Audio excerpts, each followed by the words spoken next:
The Zanari had ruled the galaxy for 3,000 years, and their empire was vast and powerful beyond measure, as they controlled 47 star systems with iron claws and weapons that could burn entire worlds to ash, and every species they met either bowed down or died because that was the way of things in a universe where only the strong survived, and the weak became dust. Commander Vextha stood tall on the bridge of her warship called Eternal Fang, and her dark scales caught the light as she watched another world surrender on the screens before her, and the Krell people who lived there had given up without even trying to fight because they knew what happened to those who resisted the Zanari Empire, and Vextha felt satisfied because this was how things should be. Her second officer hissed with pleasure and said that the sector now belonged to them, and the Galactic Council would have to accept their expansion whether they liked it or not. And Vextha clicked her claws together in amusement, because the Council was weak and spent all their time talking about peace and cooperation, while the Zanari took what they needed and wanted, because that was the natural order of the universe where predators ate and prey died. But then something unexpected happened as the communications officer called out with alarm in her voice and said they were receiving a distress signal from one of their outer colonies, and the designation was Colony 447, and Vextha asked what was threatening them since the Krell had no military force to speak of, and could not possibly attack anyone even if they wanted to. The officer said the signal mentioned a new species, and they called themselves humans, and Vextha had never heard that name before in all her years of service. And when she checked the databanks, there was nothing about humans anywhere, which was strange because the Zanari knew about every species in the known galaxy, or so they thought. Vextha decided she wanted to see these humans for herself, and ordered the ship to set course for Colony 447 immediately, because a species unknown to the Zanari was almost impossible, and very rare, and her curiosity was stronger than her caution. As they began the journey that would take 6 days to complete, when the Eternal Fang finally arrived at the colony, Vextha expected to find primitive creatures who had just discovered how to travel between stars, but instead, she found wreckage and destruction, but not the kind she was used to seeing, and the analysis showed something that made her scales prickle with an unfamiliar feeling that might have been concern, or even fear. The tactical officer reported that the humans had disabled their defenses without destroying them completely, and had only targeted military installations while leaving everything else untouched, and even stranger, the civilians had been evacuated before the attack began and taken somewhere safe, and Vextha could not understand this at all. She leaned forward in her command chair and asked what kind of predator evacuates its prey before attacking, and nobody had an answer because this made no sense according to everything the Zanari knew about war and conquest and survival, and the way the universe worked. 3 hours later, a human vessel appeared out of faster-than-light travel, and it was smaller than the Eternal Fang, but moved with a grace and speed that was unsettling to watch, and the design was strange with sharp angles where Zanari ships had curves, and it looked functional rather than beautiful or impressive. A communication request came through and Vextha accepted it, expecting to see some small weak creature that would beg for mercy. But the human who appeared on her screen was nothing like she imagined, and he was tall and lean with eyes that held no fear at all, and his skin was pale and his hair was dark, and when he spoke his voice was calm and controlled. He said his name was Captain Daniel Hayes of the Earth Alliance vessel Horizon, and that the Zanari had entered territory claimed by species under human protection, and he demanded that Vextha withdraw her forces immediately or face consequences, and his tone was not threatening, but simply matter-of-fact as if stating an obvious truth. Vextha laughed because the idea was ridiculous, and she told him that he dared to threaten the Zanari Empire, which had conquered worlds for thousands of years, and asked what humans were except newcomers to space who knew nothing of how things worked and had no right to make demands of anyone. Daniel Hayes did not react to her mockery, and simply said that humans were the species that learned to survive on a death world, and had climbed to the top of their food chain not through claws or venom, but through persistence and intelligence, and the ability to work together, and he said this was the only warning she would get and told her to leave or face the consequences. Vextha gestured to the dozen warships that surrounded her flagship and asked if he really thought one ship could stand against her entire fleet, and suggested he was either very brave or very foolish to make such threats when so outnumbered and outgunned. Hayes replied that he was neither brave nor foolish but simply a messenger, And then the screen went dark and Vextha was about to order her ships to attack and destroy this arrogant human when her sensors suddenly lit up with warnings and alarms and contacts appearing on every side. Ships materialized from locations that should have been impossible to hide in, and there were dozens of them and then hundreds, and they surrounded the Zanari fleet in a perfect sphere, and every escape route was blocked, and every weapon angle was covered, and Vextha realized with growing horror that the humans had been waiting and watching and planning this entire time. The battle that followed lasted only 17 minutes, and Vextha had commanded fleets for 20 years and had crushed rebellions and conquered star systems. But she had never faced anything like the humans, and their ships moved in perfect coordination, and each one covered another's weaknesses, and their weapons were precise and surgical. The tactical officer reported with confusion in his voice that the humans were not trying to kill anyone, but were only disabling engines and weapon systems and leaving the ships intact and the crews alive, and Vextha could not understand why an enemy would show such restraint in battle. The Eternal Fang shuddered as another volley struck the port engine, and Vextha gripped her command chair tightly, and her pride fought against her survival instinct, and she finally ordered all ships to execute retreat pattern Delta. But the humans had anticipated that too, and every escape vector was blocked by human vessels maintaining optimal firing distance. Captain Hayes appeared on the communication screen again and offered Vextha a choice and said she could stand down and be escorted to neutral territory or continue fighting and be destroyed. And he said the humans did not want to kill anyone today, but would do so if necessary. And his voice held no anger or hatred, just simple determination. Vextha asked why the humans did not destroy the Zanari fleet now when they had the advantage and the tactical superiority. And Hayes tilted his head slightly and said that humans believed in proportional response, and the Zanari had attacked an outpost, so the humans had neutralized their ability to do further harm, and that was sufficient. And he said death should always be the last option, and never the first. This made no sense to Vextha, because every instinct she had told her that prey did not think this way and predators did not think this way, and the strong took what they wanted without mercy or hesitation. But looking at the tactical display and seeing the perfect positioning of the human fleet, she realized something terrifying and profound. The humans were not playing by the rules she understood, and they were apex predators of a completely different kind. And they had strength, but chose to show mercy, and had power, but chose to use restraint. And Vextha finally spoke the words that tasted bitter in her mouth and said that the Zanari surrendered. 3 weeks passed after the surrender, and Vextha found herself standing before the Galactic Council on the neutral station called Unity Prime,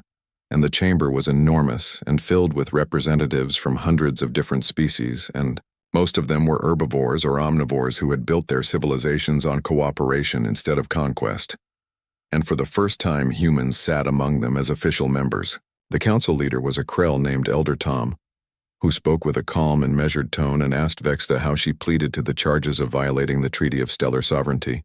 And before she could answer, a human woman stood up from her seat, and Vextha recognized the uniform markings that showed high rank and authority. The woman introduced herself as Admiral Lisa Morgan of the Earth Alliance and said the council should know that Commander Vextha and her crew had cooperated fully once the fighting stopped, and she requested that the council show leniency in their judgment, and Vextha stared in disbelief, because she had attacked human allies, and yet here was a human admiral speaking in her defense. Vextha asked why Morgan would speak for her after what she had done,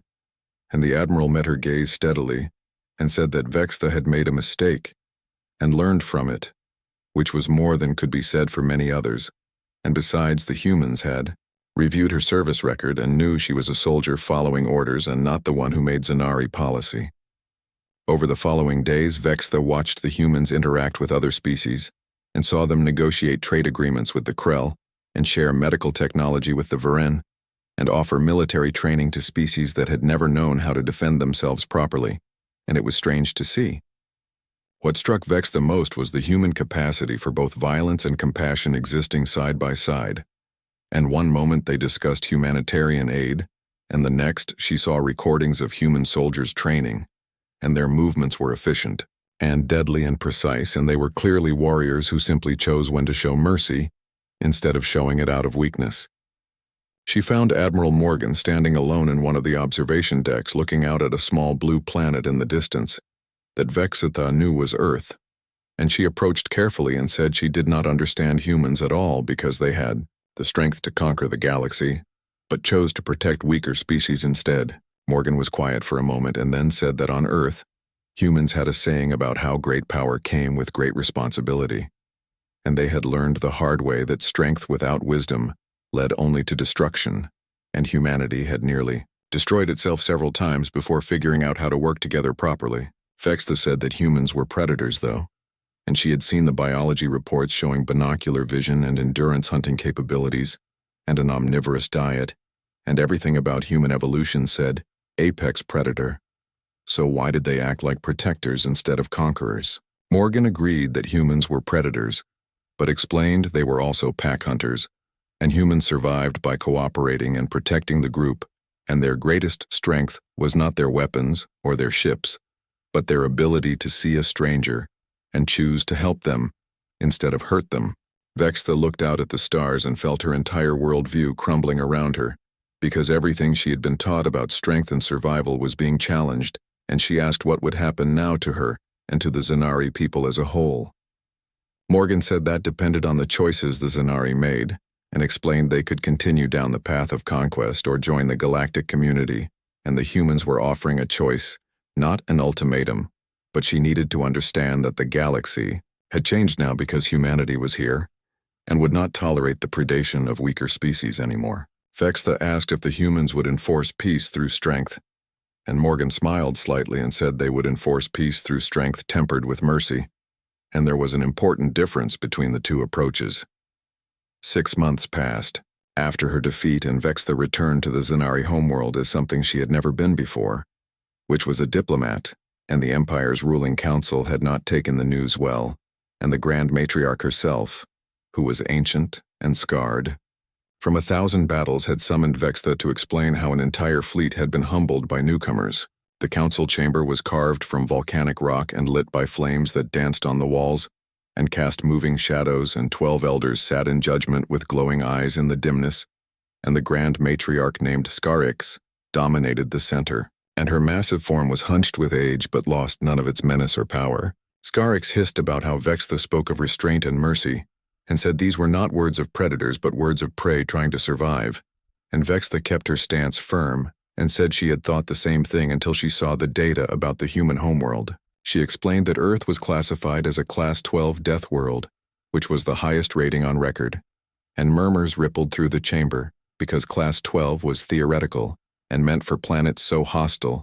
that sentient life should not survive, much less thrive and develop civilization. One elder snapped that it was impossible for any species to evolve sapience under such conditions, and Vexta activated a holographic display and said that humans had not just survived, but conquered their entire planet, including every biome and every environment, no matter how hostile. The images showed humans in different scenarios and climbing frozen mountains and crossing burning deserts and diving into ocean depths and even leaving their planet before they had achieved proper spaceflight capability, and Vexta explained that humans went to their moon using chemical rockets and controlled explosions. She said the Zanari did not attempt spaceflight until they had gravitic drives, but humans did it with primitive technology and mathematics and determination.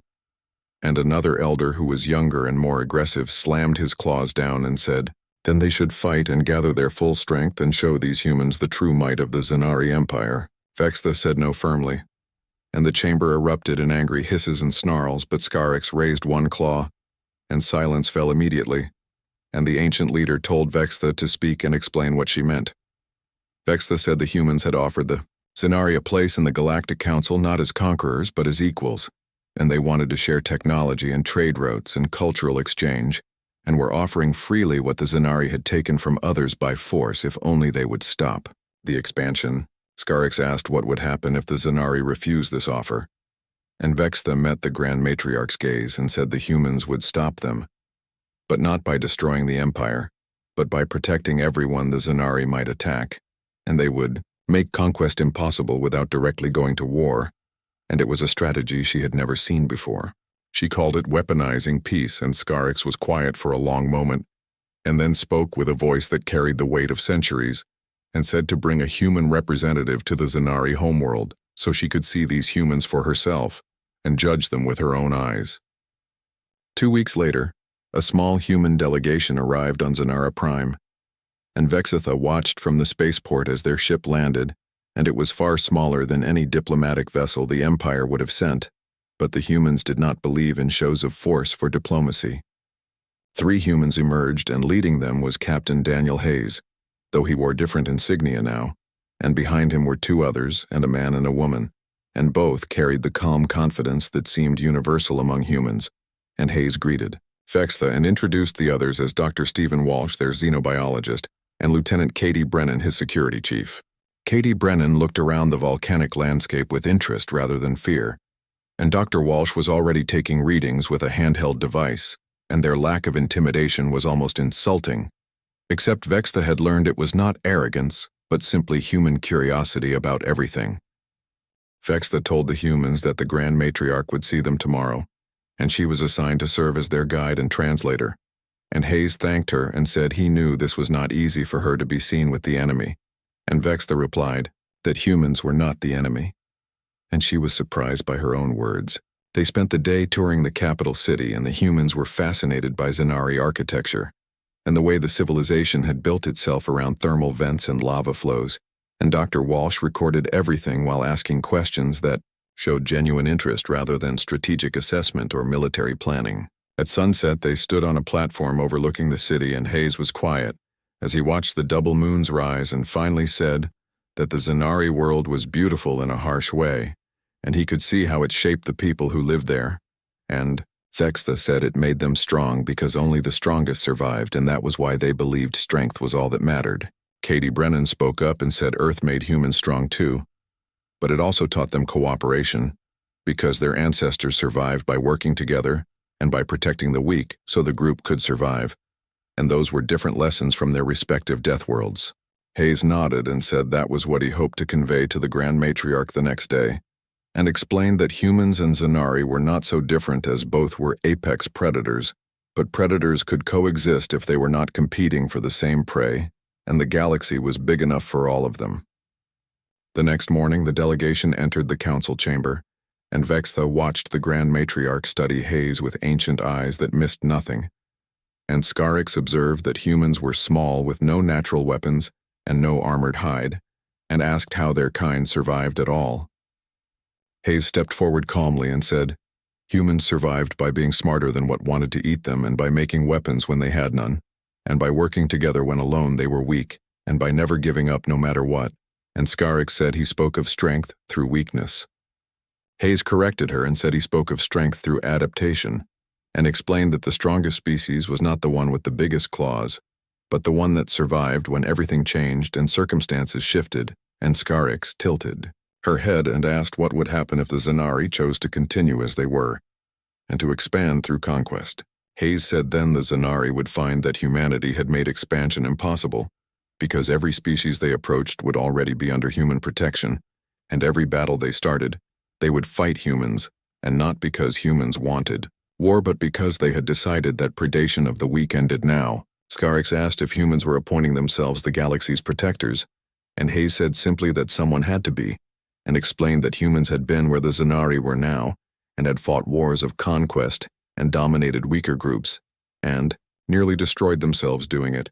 and they learned better and hoped the Zanari could too without making all the same mistakes. The chamber was silent for a long moment, and then Scarix made a sound that Vexitha had never heard from the ancient leader, which was a laugh, and she said, "Humans were arrogant, but had earned the right to be," and she looked at her council and announced that the Zanari Empire would join the Galactic Council not out of fear, but because she was curious to see what happened when predators learned to stop hunting. The integration of the Zanari Empire into the Galactic Council took another year, and during that time Vexitha found herself working closely with human advisors and learning their methods and their thinking and their strange blend of ruthlessness and compassion that seemed contradictory but somehow worked. She was assigned to work with a human military liaison named Colonel Andrew Martin to develop new defense protocols for the Council, and Martin was older with scars that spoke of combat experience,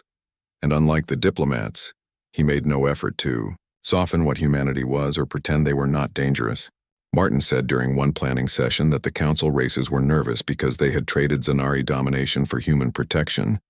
and some of them worried it was the same thing with a friendlier face, and Vextha asked bluntly if that was true. Martin considered the question seriously and said maybe, but there was a key difference because humans did not want to rule other species, but wanted them to be able to defend themselves, so eventually, they would not need human protection anymore. Vextha said that made no strategic sense because humans were creating potential rivals, and Martin explained that in the short term, yes, but in the long term they were creating allies and partners, and humanity had learned that empires maintained through force alone eventually fell when someone stronger came along,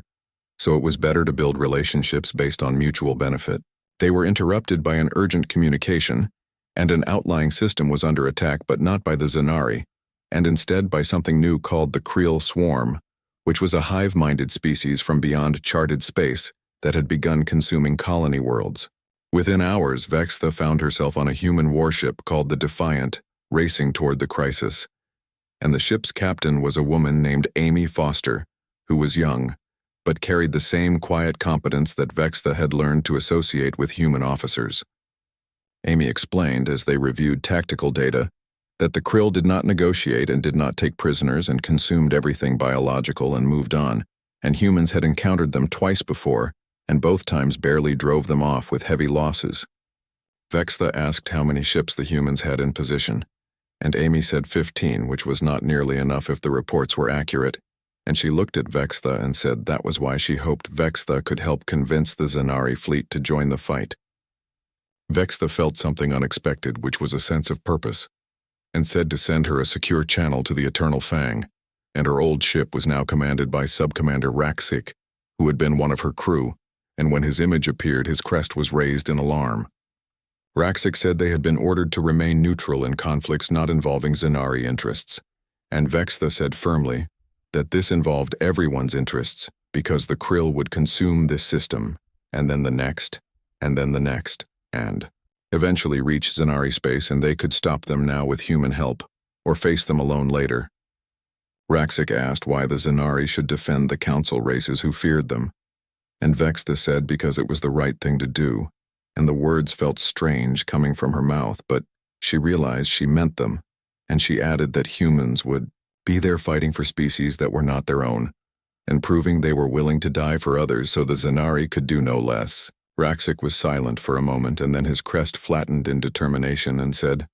the Eternal Fang would join them for honor if nothing else, and Vextha felt pride in her former crew. The battle for the Thresh system began badly, and the Krill, swarm numbered in the hundreds, and their bioships were resilient and deadly,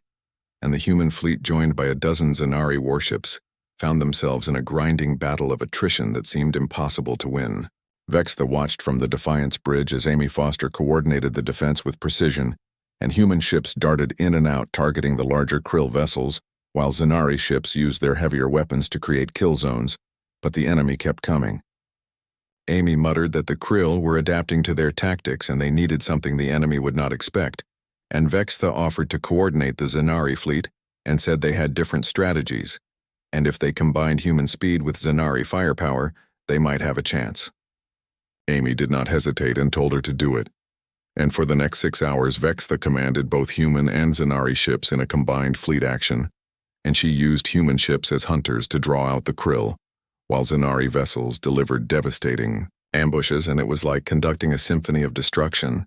with 2 different species working as one organism. And it worked better than anyone expected, and the Krill began to withdraw, and their hive mind apparently decided this prey was not worth the cost. And as the last bioships fled into deep space, Vextha allowed herself to feel something new, which was pride in cooperation rather than conquest. Amy approached Vextha after the battle with exhaustion clear on her face and said that was exceptional coordination. And Vextha had a gift for combined fleet operations, and Vextha replied that she had excellent ships to work with both human and Zanari. Amy smiled and said the council was going to want to hear about this because it was proof that their species could fight together, and she added that Vextha might have just changed the future of the galaxy with what she accomplished today. 3 days later, back at Unity Prime, Vextha attended a council session unlike any before, and the chamber was filled not just with diplomats but with military officers from multiple species, and Admiral Morgan stood at the podium with Vextha beside her. Morgan addressed the assembly and said the battle for Thresh system proved something important, which was that cooperation was not just about trade and cultural exchange, but about survival, and the Krill would return, and when they did, everyone needed to be ready. Elder Tom, the Krell Council leader, asked if Morgan was proposing a unified military force, and Morgan clarified that she was proposing a defensive alliance where each species maintained their own fleet, but they trained together and coordinated together and fought together when necessary because the Krill showed them there were threats bigger than their differences. A Varen representative, who was one of the species humanity had been protecting, raised a tentacle and asked why they should trust military coordination and how they could know this was not a path to human domination. Before Morgan could answer, Vextha stepped forward and said she had fought beside humans and seen them die protecting species that were not their own, and they could have let the Zanari Empire collapse, but instead offered them a place at the table, and they could have taken control of the defense of Thresh but let her lead Zanari ships in battle. She continued and said humans were predators, yes, but they were pack predators who protected the pack, even when it included species that were not their own, and the chamber was silent as her words sank in. Grand Matriarch Scarix, attending via hologram, spoke up and said the Zanari Empire supported this alliance because they had learned much from humanity, and perhaps it was time others learned as well. One by one, different species added their support, and the Galactic Defense Initiative was born that day as a military alliance dedicated to protecting all member species from external threats, and it was a historic moment that would reshape the galaxy. As the session ended, Admiral Morgan found Vextha in one of the station's observation decks looking out at the stars and said Vextha had come a long way from the commander who attacked human allies. Vextha replied that she had learned strength, came in forms she never understood, and the Zanari were apex predators in a small pond, but humans showed them there was an ocean out there, and they needed to learn to swim in it. Morgan nodded and said Vextha was going to be appointed to the initiative's command staff with joint human-Zanari leadership, and asked if she was ready for that responsibility, and Vextha looked out at the stars and said, 6 months ago, she would have said the strong rule and the weak serve, but now she understood that true strength was knowing when to fight and when to protect. 2 years after first contact, the galaxy had changed in ways no one could have predicted, and the Galactic Defense Initiative had grown into a formidable force with human and Zanari and Krell and Varen and dozens of other species working together successfully. Vextha now held the rank of fleet commander with joint oversight, alongside a human counterpart named General Ryan Cooper, and together they commanded a force that had successfully repelled 3 more Krill incursions and deterred would-be conquerors from half a dozen sectors. But new challenges remained, and Vextha stood in the strategy room of Unity Prime,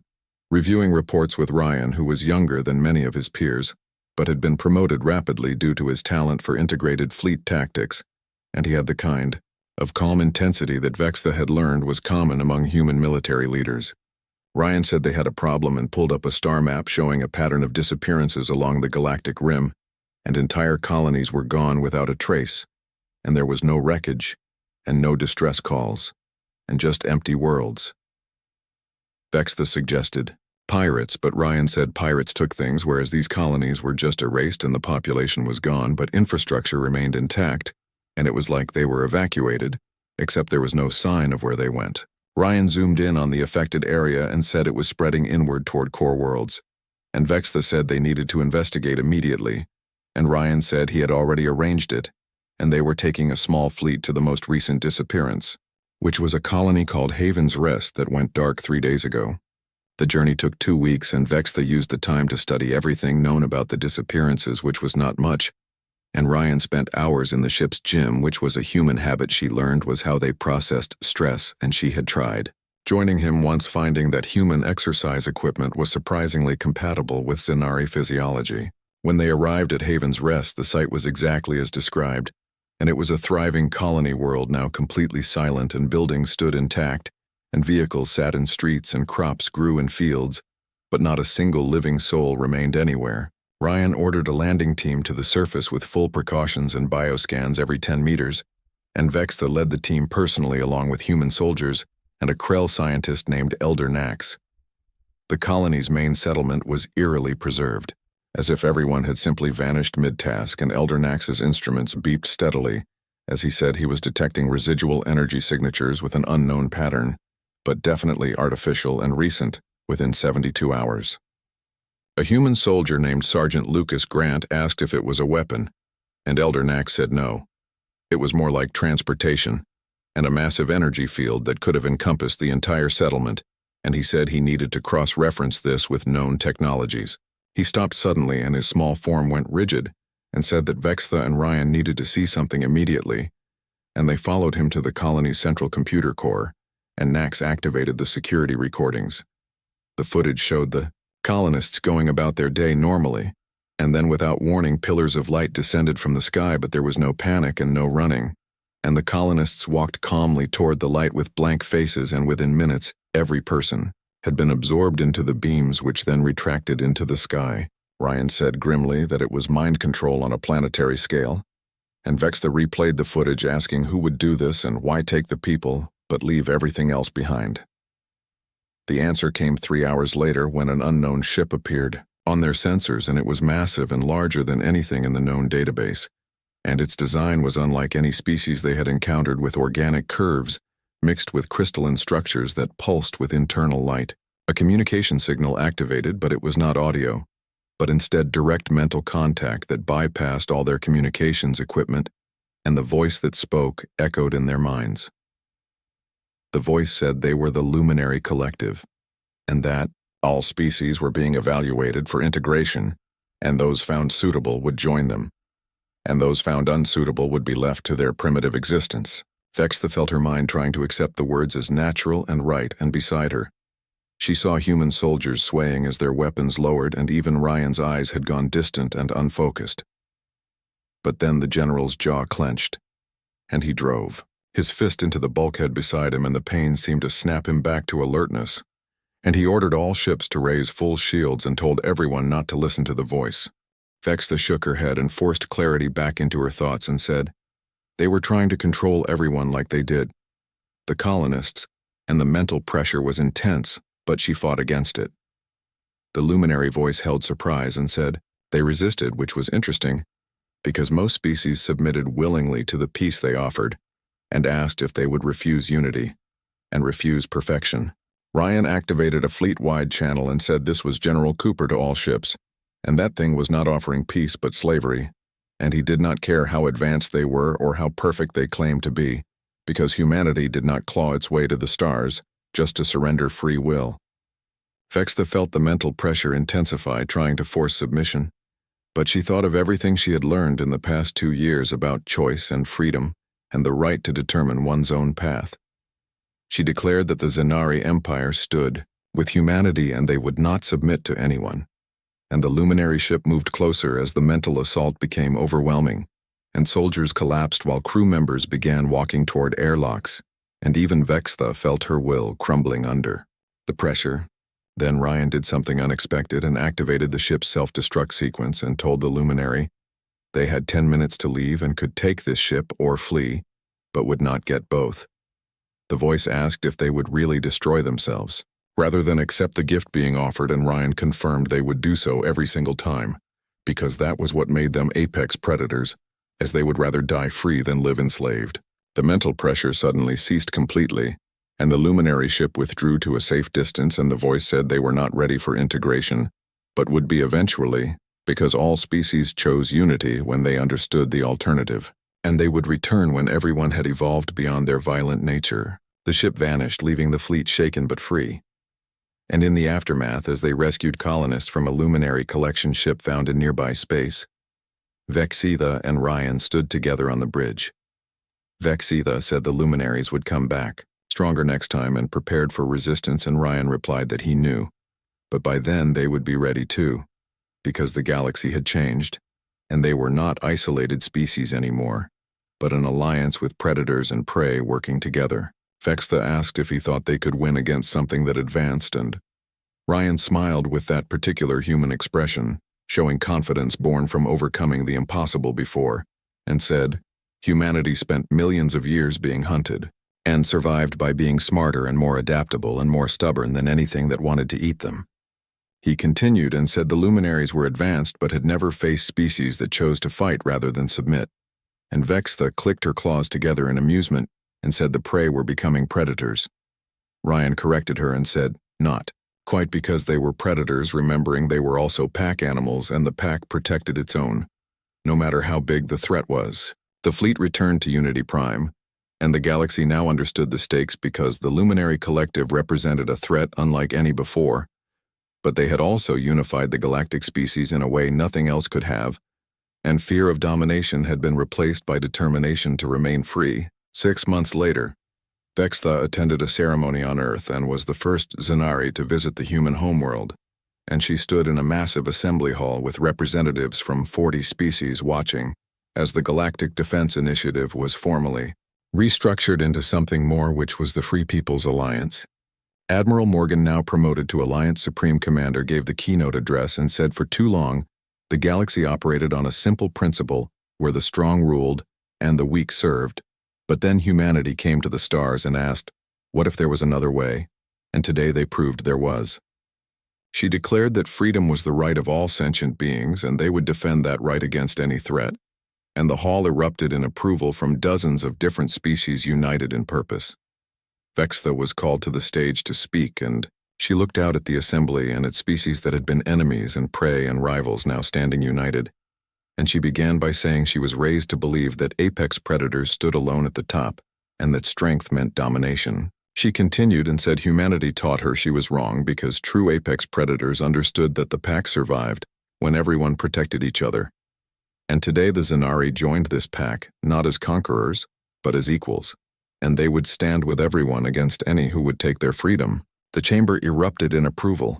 and after the ceremony Vextha found Ryan looking up at the stars through a massive observation window, and Earth hung in the sky above, looking blue and green and beautiful. Ryan said softly that it was a death world, where every day on Earth was a struggle against nature, but it taught humans to be strong and adaptable and to work together. And he used to think that made them unique, but now realized every species had survived their own struggles and just needed to remember that survival was easier when done together. Vextha reminded him that the luminaries would return, and there would be other threats because the galaxy was vast and full of dangers they had not even imagined yet. Ryan nodded and said he knew, but now they faced them together with humans and Zinari and Krell and Varen and all of them united, and the luminaries called them primitive and violent and unsuitable for perfection, but missed something important. Vextha asked what that was, and Ryan said they did not need to be perfect, but just needed to be free, and they would fight harder for freedom than anyone would fight for perfection. Vextha looked at her human friend and this apex predator who chose protection over domination and cooperation over conquest, and she thought of how much the galaxy had changed and how much she herself had changed. She said that what she had learned was the galaxy feared no predator because they had never met true apex predators, and they had met conquerors and tyrants and parasites, but humanity showed them what real apex predators were, which was protectors, who had the strength to dominate but chose to defend instead. Ryan smiled and said that might be the best compliment humanity ever received, especially from a Zanari. And Vextha said with amusement that it had been quite a journey from former conqueror to apex predator. Ryan agreed and said the journey was not over yet because they had a galaxy to defend, and Vextha said then they should defend it together. They stood side by side looking out at the stars, and two apex predators from different worlds who had learned that true strength came not from standing at the top alone, but from lifting others up to stand with them. The galaxy had feared no predator until humanity became the apex. But now under human leadership the galaxy was learning that there was nothing more terrifying than predators who chose to protect the pack, and nothing more powerful than free peoples standing united against those who would take their freedom. The stars stretched out before them, holding countless worlds and species and challenges yet to come, but they would face them together as allies and friends and protectors, because that was what it meant to be truly apex in a galaxy that needed guardians more than conquerors. And in the distance beyond the reach of their sensors, the Luminary Collective watched and waited because they knew that one day all species would choose unity. But for now, these strange creatures called humans and their growing alliance of free Peoples would be allowed to continue their primitive ways until they were ready to evolve beyond their need for individual choice and freedom. But what the luminaries did not understand and could not comprehend was that freedom was not a stage to evolve past, but the very foundation of what made these species strong, and that foundation would never crumble, no matter how long the luminaries waited.